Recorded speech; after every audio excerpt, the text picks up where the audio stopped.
Good afternoon.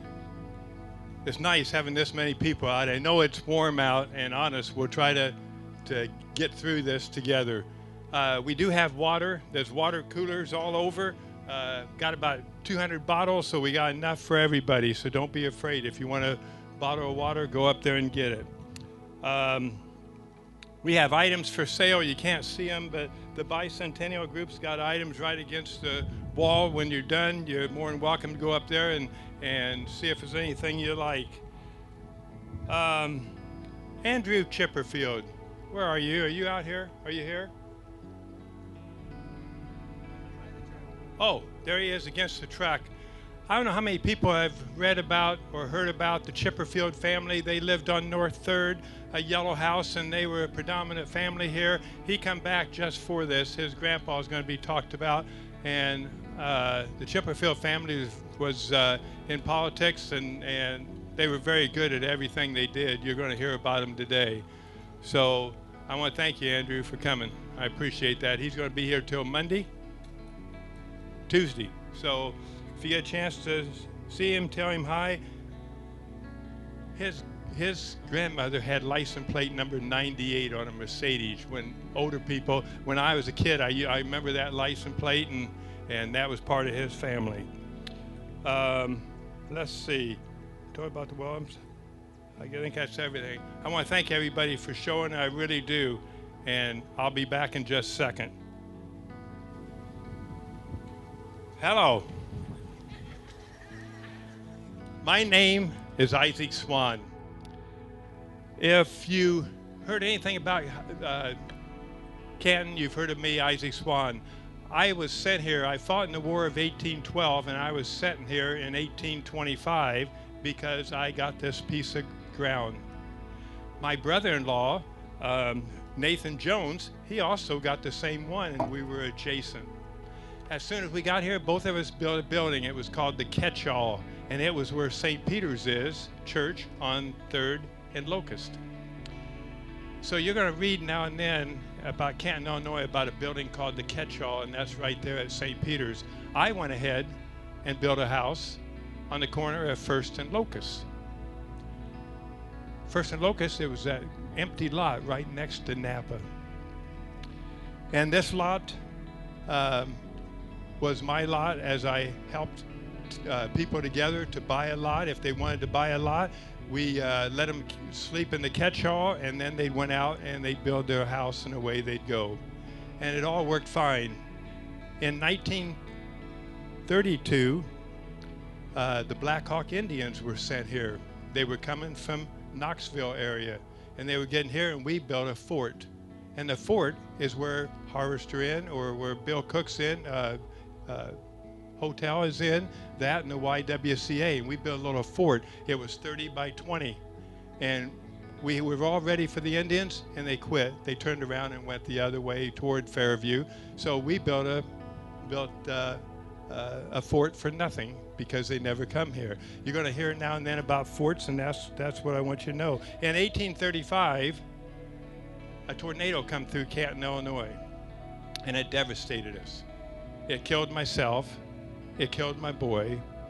They found letters and all kinds of stuff over by Mason City. My wife never got over it, us two being killed. And the town buried me in a separate one than my boy. They didn't know where they buried me. They thought it might be at the bottom of Keeling Court, which was a cemetery. Could have been on 2nd and Chestnut, which had a cemetery. It couldn't have been at Greenwood because Greenwood hadn't started.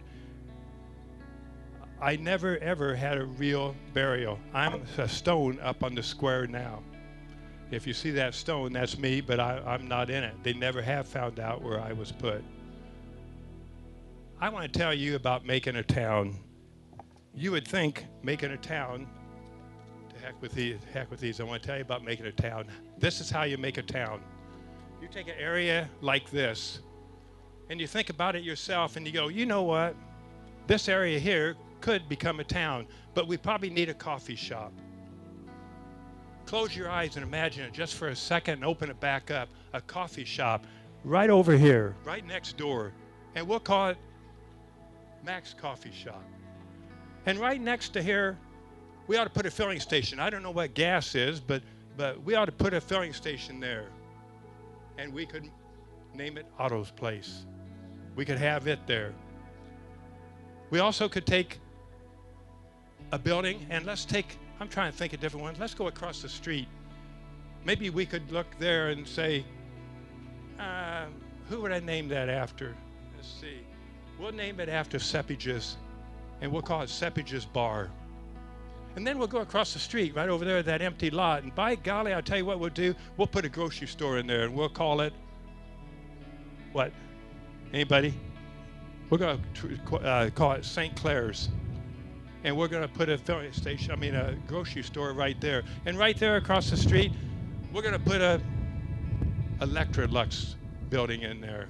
And we're going to sell Electrolux sweeper. And maybe a guy named Dave Kuchin might do that for us. We might buy this lot right across the street from us now, and we'll take chopped up hamburger, and we'll make a sandwich, and we're going to call it Made Right. And then we'll take the building next door to us, and we'll look at that, and some of you probably don't remember this, but we'll name it the Sporting Goods. That's what we'll name it. And we'll put it in there by a guy named Zy Feller, and we'll put that in there. Right next to it, we'll put the American Legion in it. Next to that, we get down to the corner. We might look at that and we might say, let's put a church in there. We haven't got a church yet. We'll put a church and we'll call it the Presbyterian Church. Right at the end of this street, on the left, maybe we need some exercise, and we'll put a place in there called the YMCA. And then we'll go next to it, and by golly, maybe one church isn't enough. We'll need another one. And we'll call it First Christian Church, and we'll put it right down there. We'll come up this way in the first restaurant. We might not go out to fancy places, but we'll play a place in there called Benice's. Right beside that, we'll put in there and we'll call it the Auto Repair, and we'll name it, why don't we call it Coleman's? And we'll put it in there. And right next to it, we might have a AAA motor cards and AAA motor insurance, and we'll put it right beside it.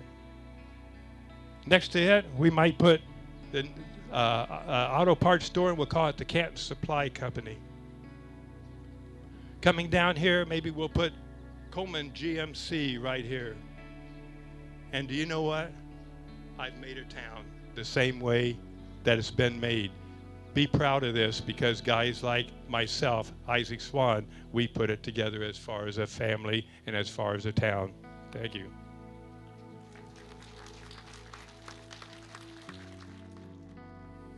Canton. Beautiful Canton. I was born September 15th, 1865, just 5 months after the Civil War ended, and exactly 5 months to the day that President Lincoln died, who, by the way, spent a night over in the Kellogg House over on Chestnut Street, which later became a funeral home. Now, my parents had such admiration for General Ulysses S. Grant that they named me Ulysses Grant Orendorff. Most people call me Mr. Orendorff. My good friends call me UG, and I want you all to call me UG. I want you all to call me UG. Thank you. Thank you very much. I grew up in Canton and graduated from Northwestern University in 1886. In 1889, I founded the Canton Cigar Factory. And in 1890, my father hired me to be the assistant secretary of his company, P&O Plow Works. I worked my way up to secretary and then treasurer, and when he retired, I took over the operations of the entire plant, including operations in 11 cities and 1 in Canton. In 1896, I married the beautiful Daisy Bowman, and we had one daughter named Helen in 1900. Now, in 1902, my wife and I hired architect Robert Spencer, who was in the same offices as Frank Lloyd Wright, to build Red Crest Mansion. You might have gone past it over on Elm Street. It's the Prairie Tudor home with the bright red roof. It has 157 stained glass windows, with each floor having a different pattern, 53 radiators, 11,400 square feet of living space, and a big S on the back side of the chimney, which represents the architect's last name, Spencer. And behind the main house is the coach house. I was also involved in Canton's civic organizations and clubs. When the Elks Club was standing over on Elm Street across, the old Elks Club was standing over on Elm Street across from the post office I was a member. I loved the after work camaraderie with the other business people. The place was usually buzzing with members relaxant with a drink. Now, when the big door opened at the top of the stairs and I entered the room would suddenly become very quiet. Even though I only stood 5'4", I had a presence about me. I stood in the doorway until the conversations ended. I would then move to my table and sit down. Then everyone would resume their conversations. Everyone respected me and took notice when I entered a room. Basically, I am a small, undistinguished-looking man from a small town. In 1919, I took the train to Chicago. I could have taken a cab to where I was going, but I wanted to walk and stretch my legs. Chicago was an exciting city back in the day. Streetcars rambled past, and chaotic traffic told of deals being made, business being transacted, and commerce flowing. It felt good knowing that I was a part of it. And after a brisk walk, I arrived at my destination and passed through the enormous double glass and metal doors of the Continental Illinois National Bank and Trust. It was Chicago's biggest bank at the time. The receptionist there asked if she could help me, and I told her I did not know exactly where I was going. I didn't know where my appointment was at. I told her that my name is Eugene Orendorff from Canton, Illinois, and that I had an appointment with a specific implement company. She looked in her appointment book and seemed slightly puzzled. She looked around the lobby and asked if I was there by myself, and I said, I am indeed. She instructed me to go right up to the executive boardroom on the 12th floor, where she told me they were all waiting on me. I had to take an elevator that marked private conveyance, bank officers only. Now, while I was waiting at the elevator, I saw the receptionist fumble with the intercom phone system, which was clearly connected to the upper private boardroom of the bank president, where the meeting was to take place. I heard her say, "He's coming right up there, Madge. You better alert the boss. He asked for fair warning."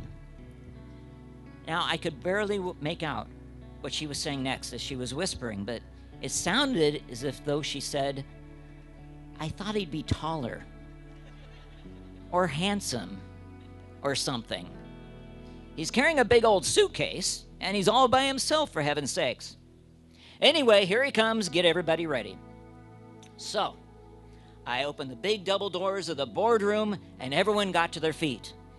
Around the table were 7 attorneys from the implement company and 9 bank board members. The president of the implement company asked if I brought my attorneys with me. I smiled at him and said, "I don't need any. I have everything I need right here." At that time, I plopped my suitcase on the polished oak table, opened the clasp, and passed the contracts out to the speechless executives and attorneys. 4.5 hours later, I walked out of the bank with a bank draft for $18,500,000 to be divided between the Ingersolls and the Orendorffs. I also walked out the door with an agreement that all of the outstanding receivables would remain in the partners' hands and that current employees would remain employed. Also in that contract is a written agreement that I would receive $400,000 per year for the next 10 years as a consultant to the implement company. And by the way, the implement company that bought my family's P&O Plow Works makes the big red tractors and is called International Harvester. Now, I don't like to toot my own horn, but I was also the owner of the Illinois Central Electric Railway Company, the Power Company, the First State Bank and Trust Company, and I supervised farming on over 3,000 acres of land under my U.G. Orendorff Company. In 1912, I opened up the Daily Ledger newspaper. The other paper, the Daily Register, always seemed to get the hospital news and other late-breaking stories before my paper. So, in 1926, I bought the Daily Register, turned the lights out, and locked the door. Now, it's not all about money for me, okay? I was instrumental in getting the Canton Park District off the ground. I helped establish the Canton Country Club and raise money for Graham Hospital. In 1918, I headed the Liberty Bond Drive during World War I, which produced $10 million for the war effort. Additionally, my wife and I donated the World War I Veterans Memorial in Jones Park, the organ chimes for the Methodist Church, and in 1937, we donated a new bandstand in Jones Park. This bandstand resembled a bandstand that we had seen in Paris. Our gifts did not stop there. After my death, my trust sold 2,000 acres of farmland located in what is now known as Rice Lake to the state of Illinois to be used as a public shooting and wildlife resting grounds. Additionally, my fence repair fund for Greenwood Cemetery continues to provide. Now, due to my wife's respiratory illness, in 1924, we had a big house built in Pasadena, California. I understand that in 2015, it sold for $10 million. Daisy remained in California while I traveled back and forth to the Canton to take care of family business as well as Red Crest. Another reason that we chose Pasadena was to be close to our only child, Helen. Now, Helen was married 5 times. And every time, each of her husbands tried to get my money, and every time, they failed. Now, one membership in California that I'm very proud to be a part of is the Valley Hunt Club, which was established in 1888 and captures the grace and elegance of Southern California. It's located at the base of the San Gabriel Mountains across the street from the Wrigley family house of the chewing gum fame and a short distance from downtown Los Angeles in beautiful, sunny California. Soon it's sunny Pasadena in sunny California. Daisy and I enjoyed our time at this private social club. The Valley Hunt Club organized the first Tournament of Roses in 1890. Tournament of Roses parade in 1890, which included somewhat of the football game. Life goes on, and so does death. My beautiful wife, Daisy, passed away on December 11th, 1943, and I followed her 20 days later on December 31st. Good night, sweet Canton. Good night.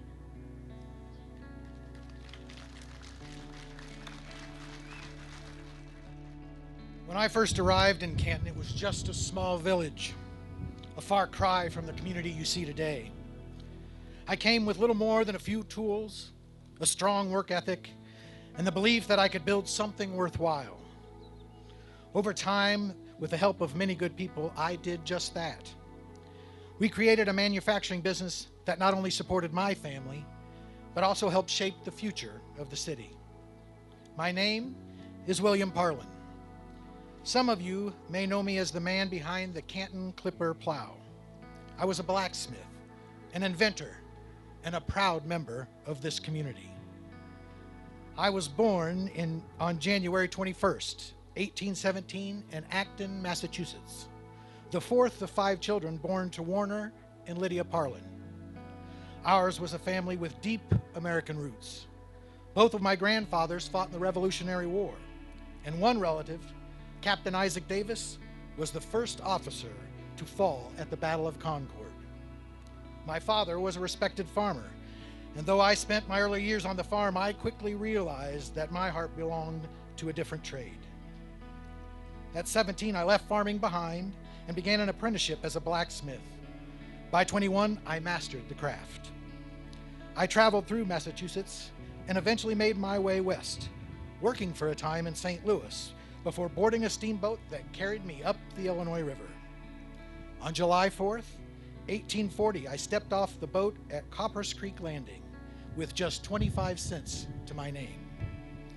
That last coin paid for a wagon ride to Canton.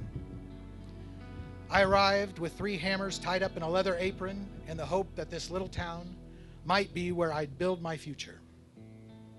That following Monday, July 6th, I found work with a blacksmith named R.C. Colton. That very morning, a man, Mr. Emery, came into the shop needing a froe. Mr. Colton was tied up and asked if I could handle it. I said, "I'll try, sir." I chose a piece of iron, shaped the eye on the first heat, brought the froe halfway to form on the second, and finished it on the third. Mr. Emery, himself a skilled blacksmith, later told others it was the finest bit of metalwork he'd seen. Right then, right there, he predicted a bright future for me in this town. 50 years later, on the anniversary of my arrival, Mr. Emery's son returned that very froe to me. That small tool, my first creation in Canton, became a symbol for how far we had come. Now, after a year working under Mr. Colton, he invited me into a partnership with him. We worked together for 2 years before I struck out on my own. My first shop wasn't much, just a simple shed. But within those walls, I laid the foundation for what would become the Canton Plow Works. In the summer, I did general blacksmithing. In the winter, I focused on plows. I crafted each one by hand, forging the mold boards from wrought iron, hammering out tools that local farmers came to depend on. As demand grew, I expanded. I built a brick shop, and in 1873 we completed a 3-story factory, 260 feet by 300 feet, powered by a 125 horsepower engine. At its height, it employed over 325 workers.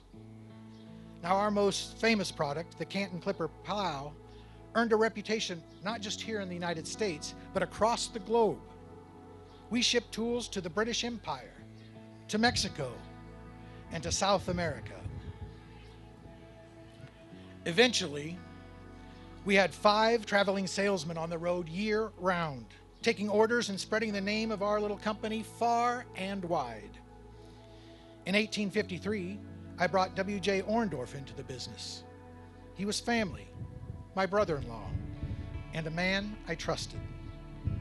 We officially incorporated in 1867. I served as president, W.J. as vice president and treasurer, and my son, W.J. Parlin, as secretary. Our family ran the company for decades. Now, I was blessed in my personal life as well. On January 7th, 1845, I married Caroline Orndorff, W.J.'s sister, and the daughter of one of the area's early settlers. Caroline, well, she was my partner in every sense of the word. She was gracious, she was steady, and she was strong. Together, we raised 4 children, 2 sons and 2 daughters. Our son, W.J., eventually managed the business, and our daughter, Alice, well, she married Charles E. Ingersoll, a Canton lumber dealer. By 1880, our firm became known as the P&O Plow Company, Parlin and Orndorff. The next generation, including my son, William H. Parlin, and Ulysses G. Orndorff, took the reins and carried the business forward. In 1919, long after my passing, the company was purchased by International Harvester, a true testament to the reputation we had built. But you see, I wasn't only focused on business. I believed in service. I served as supervisor for Canton Township, sat on the city council, and spent years on the school board. I cast my first presidential vote for William Henry Harrison and lived to see his grandson elected to that same office. I was a Mason, proud to be a member of Morning Star Lodge number 734, and served as president of the Masonic Mutual Benefit Society for 12 years. Our home, on the east side of town, became something of a local landmark. I developed the stalk cutter, the disc plow, and the double plow, also known as the lister.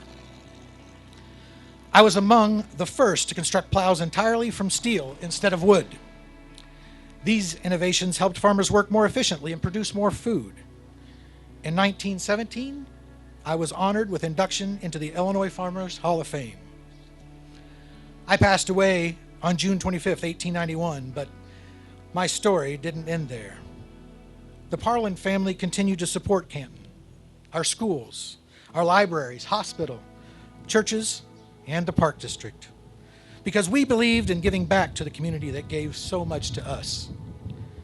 I came to Canton with just a few tools and a head full of ideas. I left behind a legacy that I hope, that I know, still lives in the spirit of this town.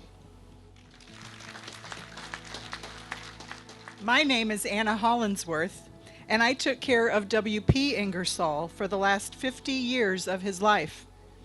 Let me tell you a little story about Canton's W.P. Ingersoll. W.P. was born in 1885 to Charles E. and Alice Parlin Ingersoll.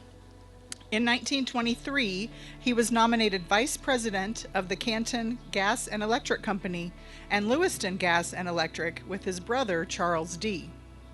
In 1911, W.P.'s aunt, Eva Ingersoll, donated the land for Ingersoll School, which was located on East Birch Street and 8th Avenue. In 1933, W.P. helped form the National Bank. In 1945, he donated 200 acres west of town to start up a new airport. He set up the W.P. Ingersoll Trust to help with the airport operations, which is now operated by the Canton Park District. W.P. never married, and he lived at Ingersoll Manor, located north of Canton on Highway 78. His hobbies included making money, operating a ham radio, and flying.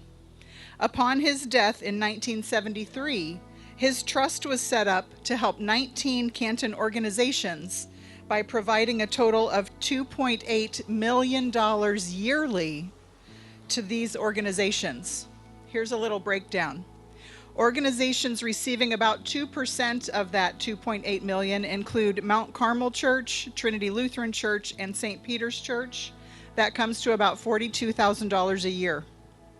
The 5% group includes the YWCA, the Elks, Graham Hospital, Salvation Army, Red Cross, First Christian Church, the Methodist Church, the Presbyterian Church, First Baptist, and First Congregational. Those each get about $96,000 a year.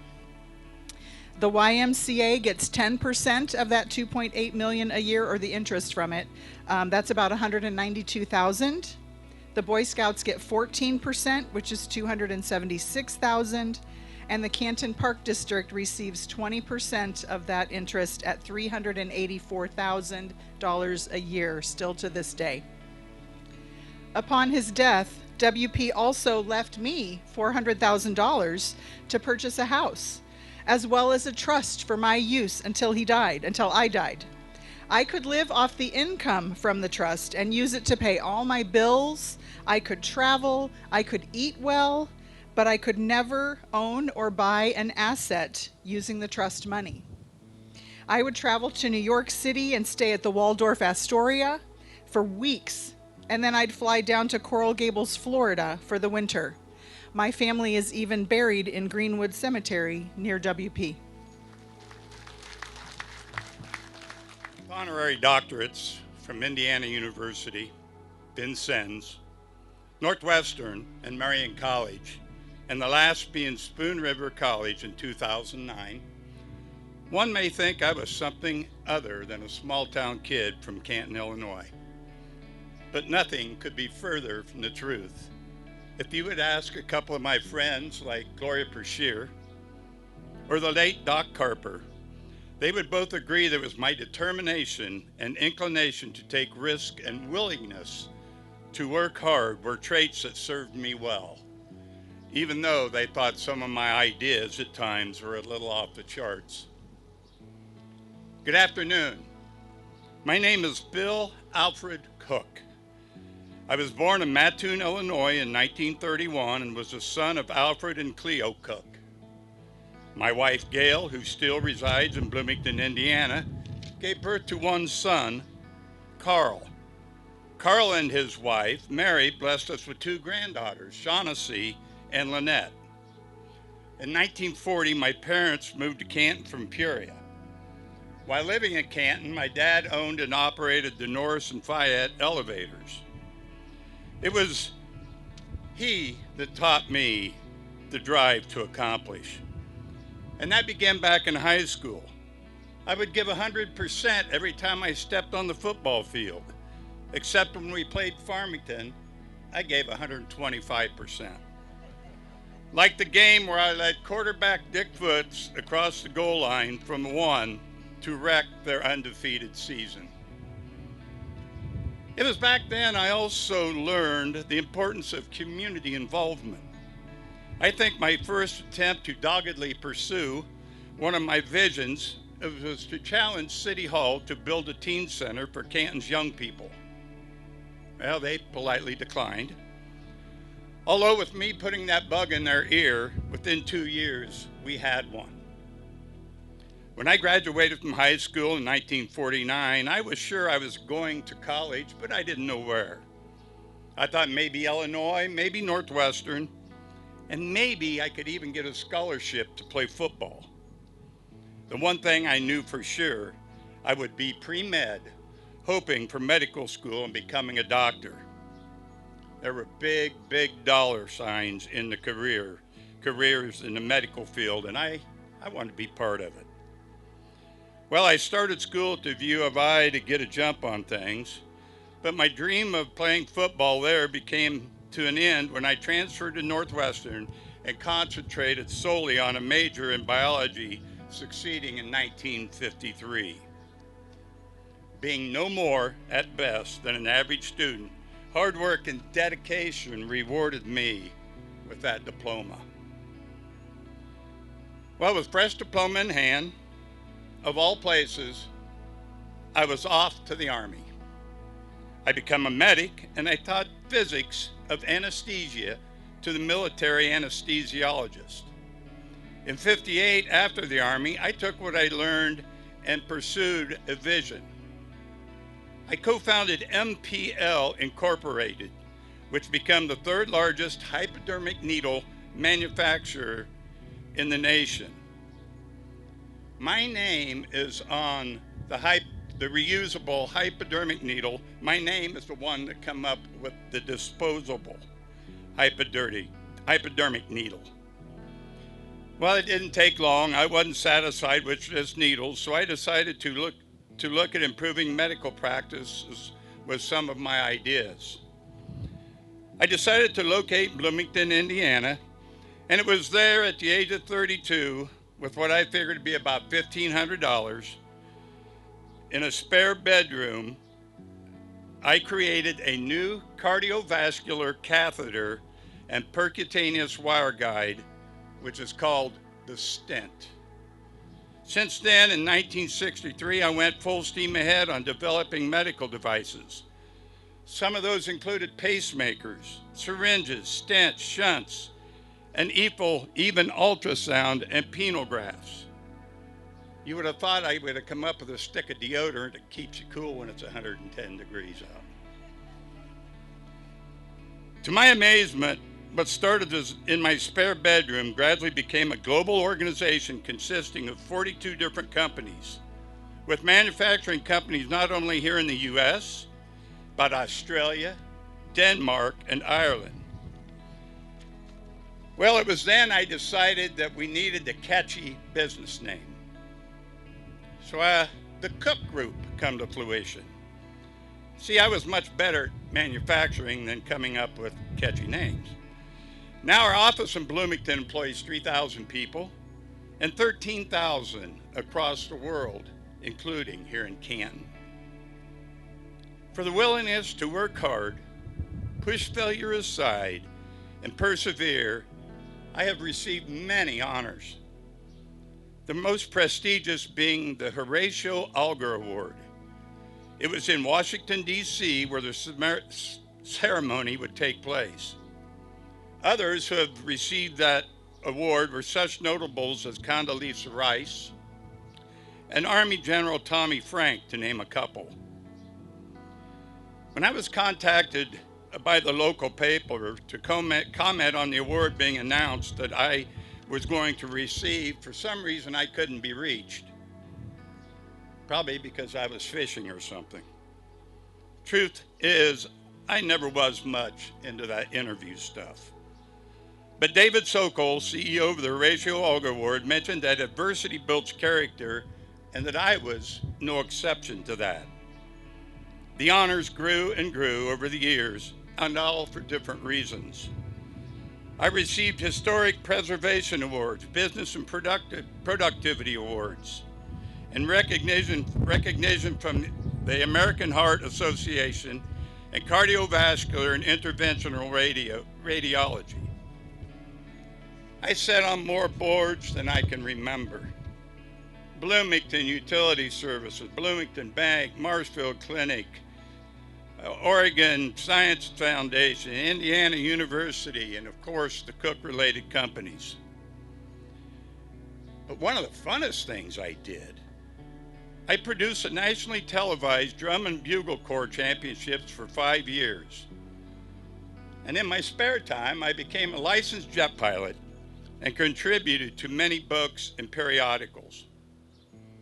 Yes, I have become one of the wealthiest philanthropists in the nation, and that has allowed me to do one thing I enjoy most. I feel every empty building needs a little love. Gail, my wife, and I embraced those projects. Our most notable undertaking was the restoration of the West Baden Springs Hotel in southern Indiana.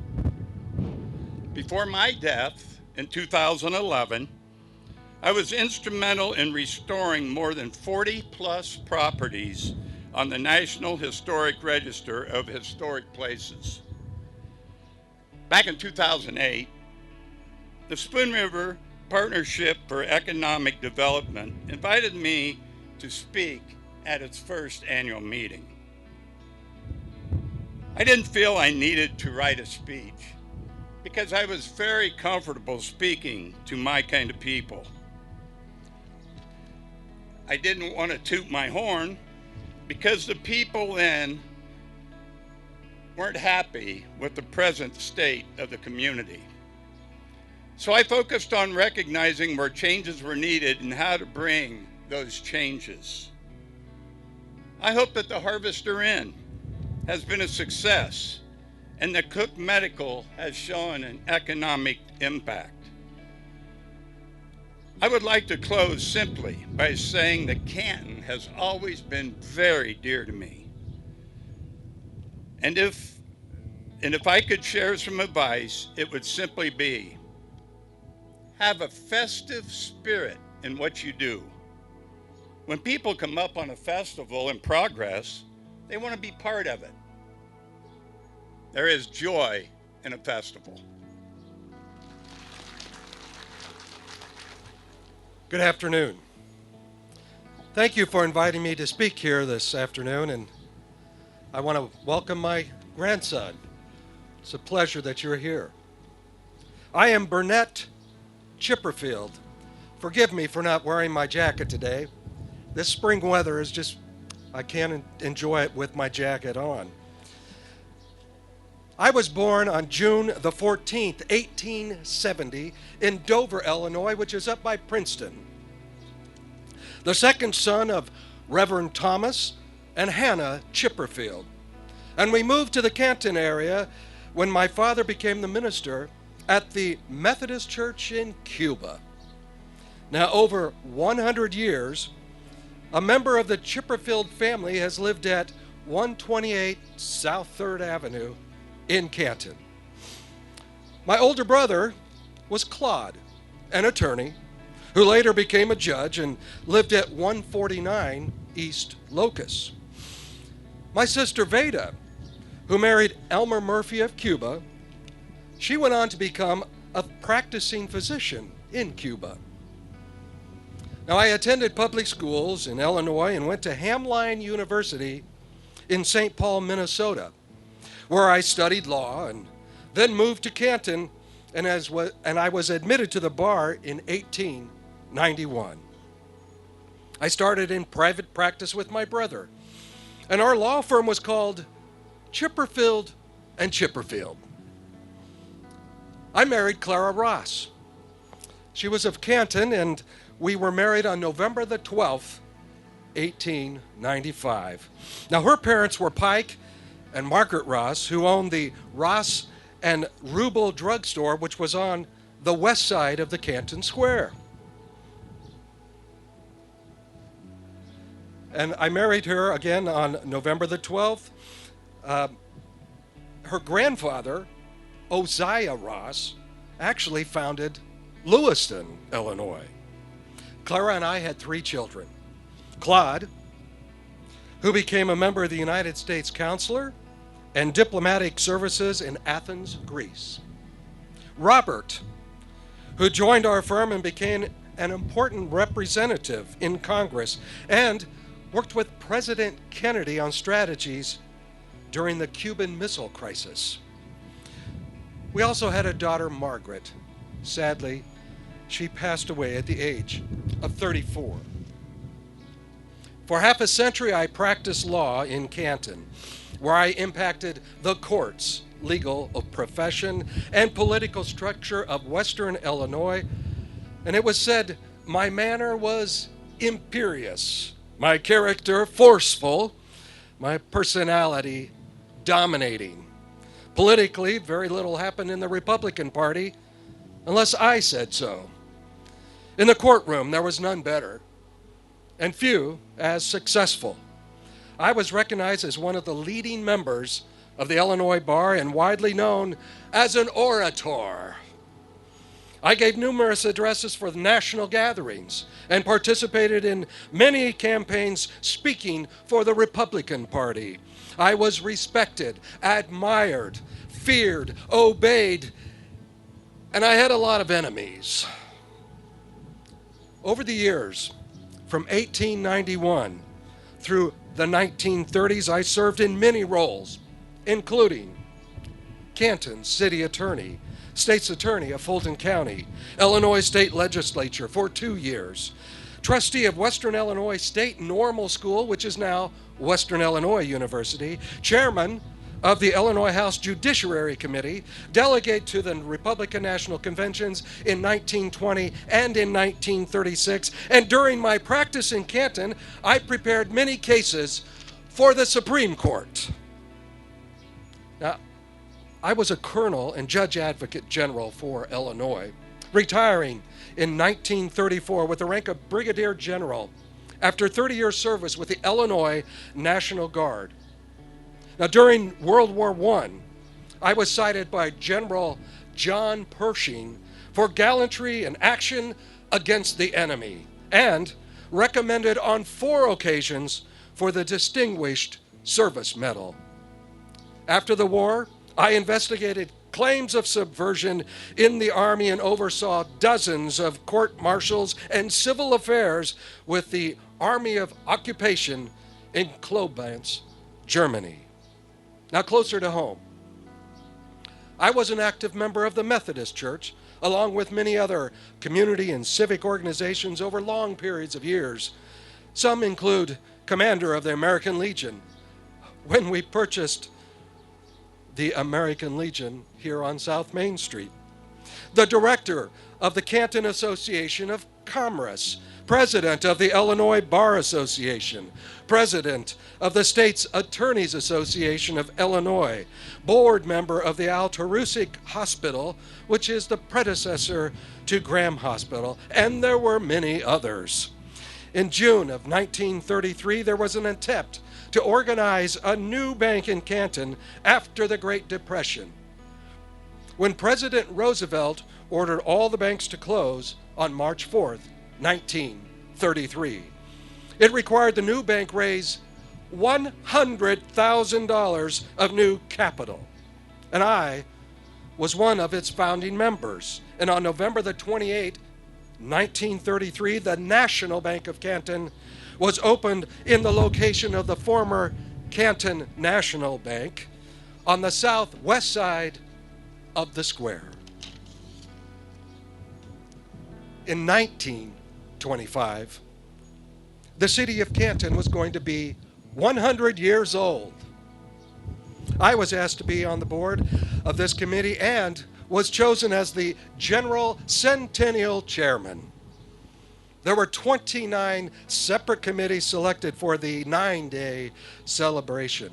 Now, at the close of the centennial celebrations, I was asked to write a letter to the next General Bicentennial Chairman and enclose it in a metal box, along with several items gathered from 1925. So now, as Canton celebrates 200 years and opens that metal box, in my letter to the Bicentennial Chairman, which I know is Michael Walters, I asked, please do not forget about honoring the memory of our ancestors at this very special event in the city of Canton. Throughout my life, I consistently work to help Canton continue to grow into a strong and active community. Now, shortly before my death, I received one of my proudest possessions, which was a certificate dated June 13th, 1940, presented by the Illinois Bar Association, which conferred the privileged title of Senior Counselor in recognition of more than 50 years of service in the law profession. Just 11 days later, on June 24th, 1940, I passed away. I'm buried in Greenwood Cemetery in the Chipperfield family plot, which is just west of the mausoleum. Thank you for your time.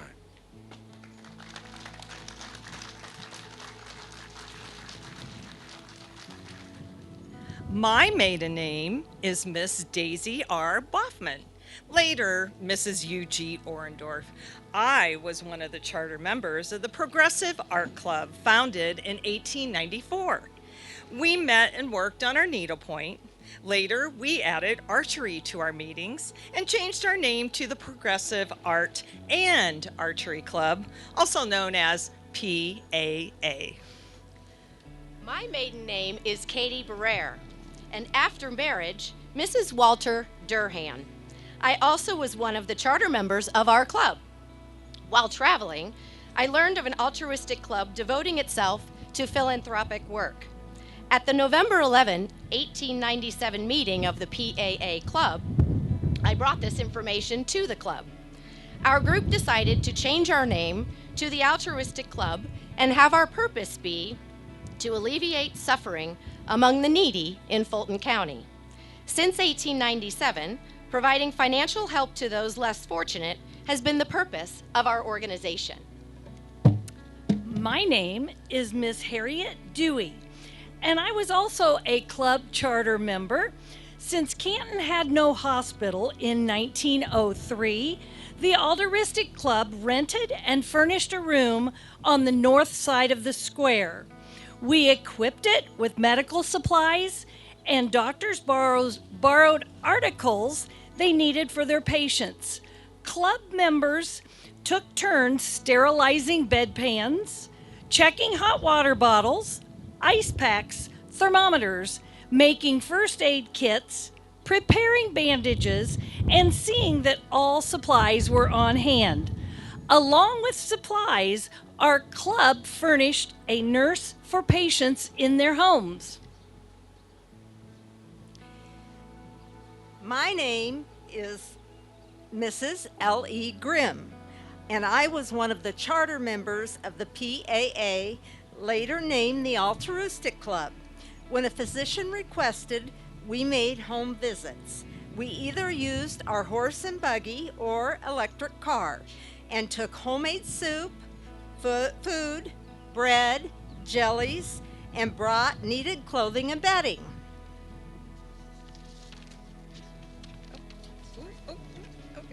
Oh, I remember a story of an altruistic case involving an afflicted baby boy, approximately 20 months old, needing an amputation that could not be delayed. The condition originated from pneumonia followed by an embolism and called for immediate action. Dr. Everett Porter Coleman, assisted by his father, Dr. J.E. Coleman, performed the operation. The surgeon felt it was imperative that the patient be given the best care during convalescence because of the mother's delicate condition, and some other contributing factors. A momentous problem faced the club. Mindful of the call, not for ourselves, but for others. Two members, Mrs. L.R. Greer and Mrs. E.F. Swearingen, offered to take the little patient into their respective homes to care for him. And at the end of the 2-week period, the surgeon felt he could be taken home where his mother could now care for him and a newborn baby. This is an outstanding example of the self-sacrifice and devotion of the club members.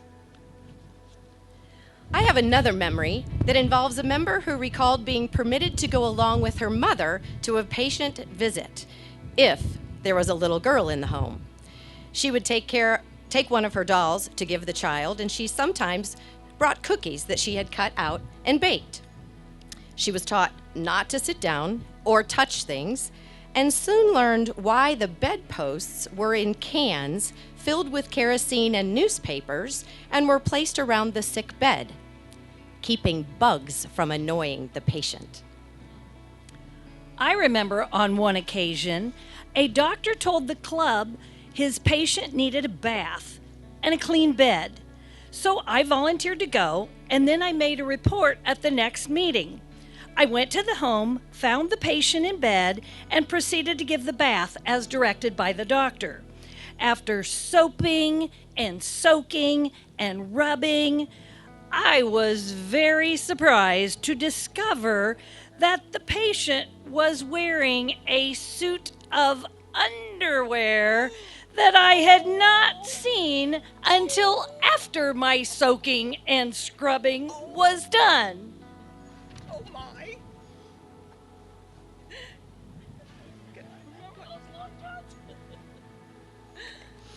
The Altruistic Club held on to its dream and vision of a hospital in Canton.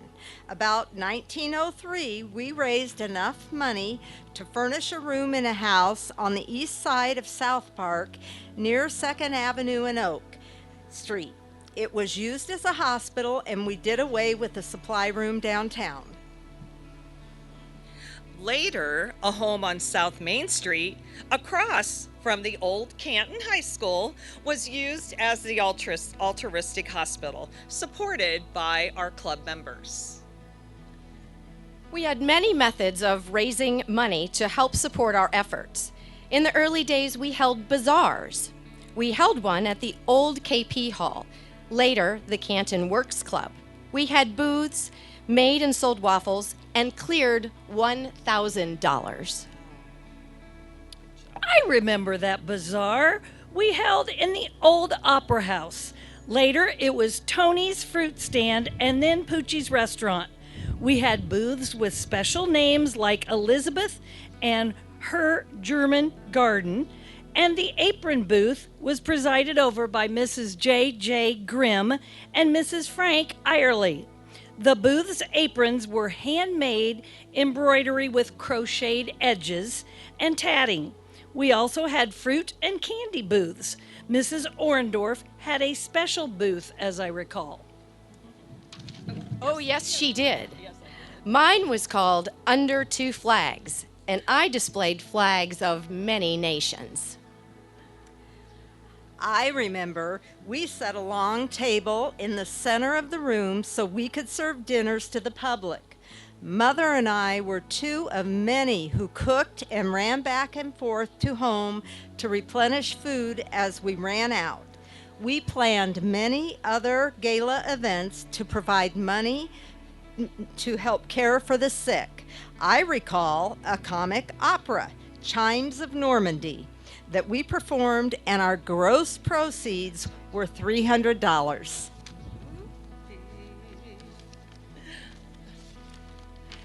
Another time, we gave a play entitled Snapshots and performed a minstrel show where I was the interlocutor.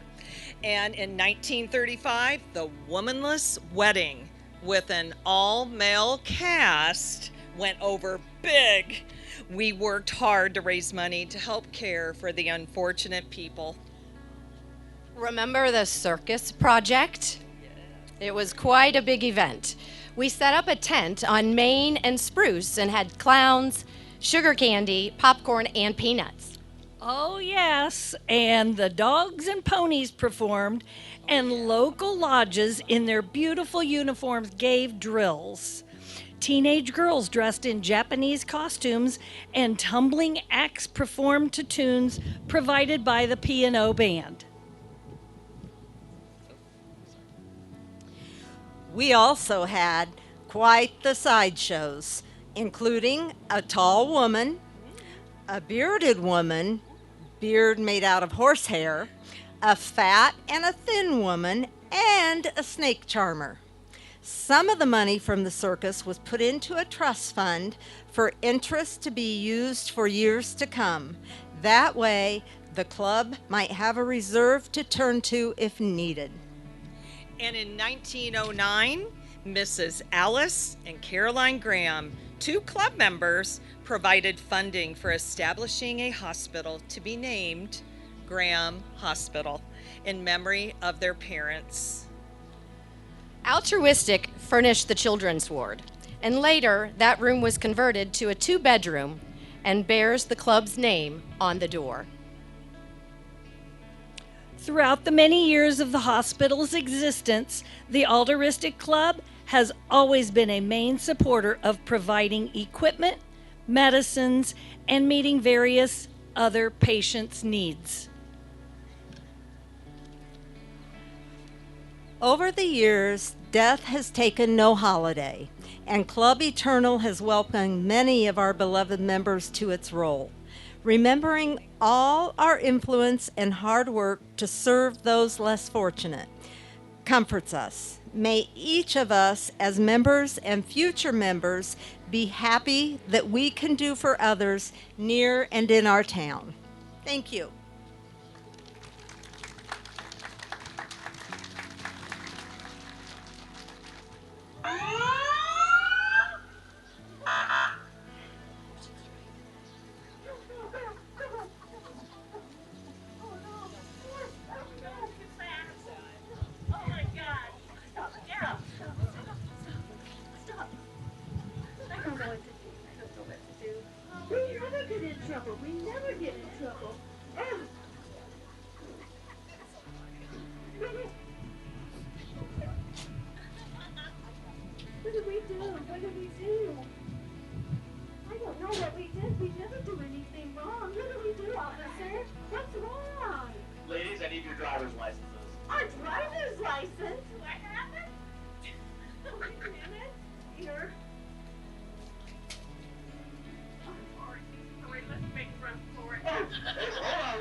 Tori, if I wasn't already dead, that would have killed me.